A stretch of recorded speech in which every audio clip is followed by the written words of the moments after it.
पाकिस्तान को बैनुल-अक़वामी सतह पर बहुत बड़ी कामयाबी जो है वो पाकिस्तान के हिस्से में आई है। पाकिस्तान सफारतकारी के मैदान में अपने झंडे गाड़ता नजर आ रहा है और अमन का सफीर जो है वो बन गया है। इस वक्त मेरे साथ सेनेटर अली ज़फ़र साहब मौजूद हैं, इनसे बात करेंगे और पाकिस्तान की जो काविश को वो ये किस तरह से देखते हैं और वो जंग के दहाने पर थी इस वक्त दुनिया और पाकिस्तान ने एक अहम रोल प्ले किया है। सर, खराज तहसीन पेश करेंगे आप? नहीं, बिल्कुल बहुत खुशी की बात है जी। और पाकिस्तान के लिए भी और पूरी दुनिया के लिए भी बड़ी खुशाइन बात है कि ये सीज़ फायर हुआ है। बेशक कम अरसे के लिए हुआ हो, लेकिन सीज़ फायर हुआ है, क्योंकि इसके बहुत बहुत बुरे असरात होने थे पाकिस्तान के ऊपर भी, दुनिया के ऊपर भी।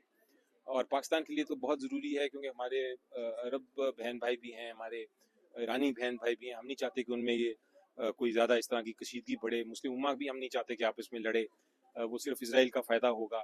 और पाकिस्तान के लिए भी बड़ा ज़रूरी था, क्योंकि इसके हमारे ऊपर ऑलरेडी हम माशी बुरहान में हैं, हमारे पर और भी मसाइल हैं, वो भी और बढ़ जाते हैं। तो उस लिहाज से बहुत खुशाइन बात है।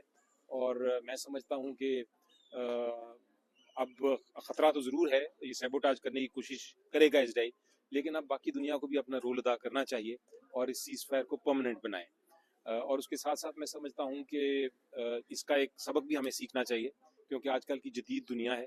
इस जदीद दुनिया में ऐसी तब्दीली आ गई है कि माइट इज़ राइट, बैनुल अक़वामी कानून नहीं है। और माइट इज़ राइट का मतलब ये है कि ताकत जिसके पास है वो उसकी हुकूमत है।